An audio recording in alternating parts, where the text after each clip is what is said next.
If you're a budget commuter like me, and if you're in the market for an electric two-wheeler, the Odyssey Sun deserves your consideration.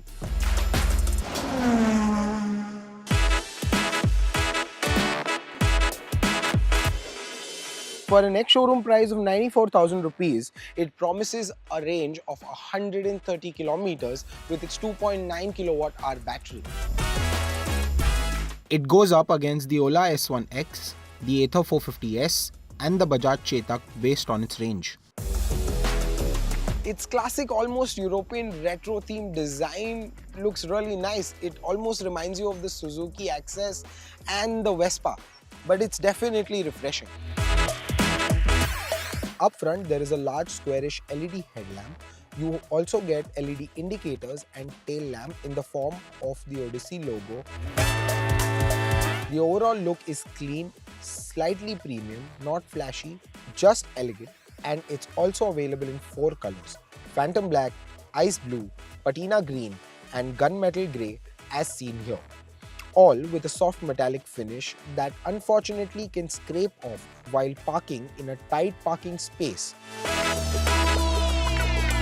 While the overall build quality is great, some plastic bits are flimsy, like this panel for example. It's mounted on a single screw, and if you hit a deeper pothole or a very rough patch of road, it might come off. At first glance, the seat looks wide and comfortable. The company claims that this is a very plush seat because it has aviation-grade airbag cushion seats. We'll find out. There is ample footboard space. It's rated at 370 mm, which adds up to the upright riding posture, especially for taller riders. At 780 mm seat height, it feels easy to get on and off, even for shorter riders. But for taller ones, say 5 feet and above, will still find it fairly relaxing. The seat itself is wide and comfortable. It offers ample room for your pillion to be seated behind you. But it is going to feel cramped for you because the foot pegs are slightly oddly placed. Oh, and if you're wondering why my pillion's wearing a helmet, it's because... Wear helmet at the back also. When you're aboard this scooter, you sit in a nice upright riding position. The riding position allows you to have a commanding view of the road, and the handlebar sits at a very neutral position, not making your arm stretch out too long or making it too short, compromising maneuverability.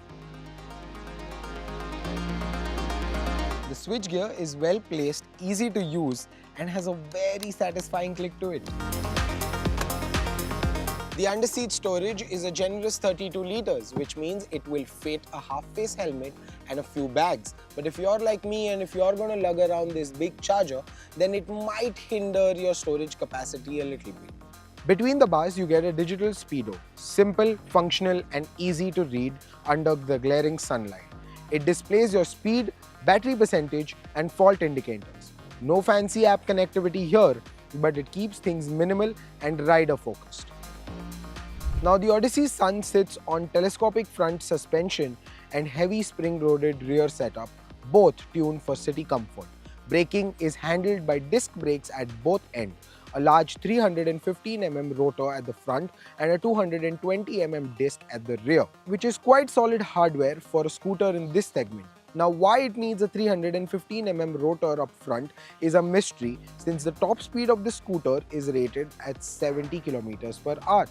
The tires are a 90-90-12 tubeless unit, giving it a wide and stable stance.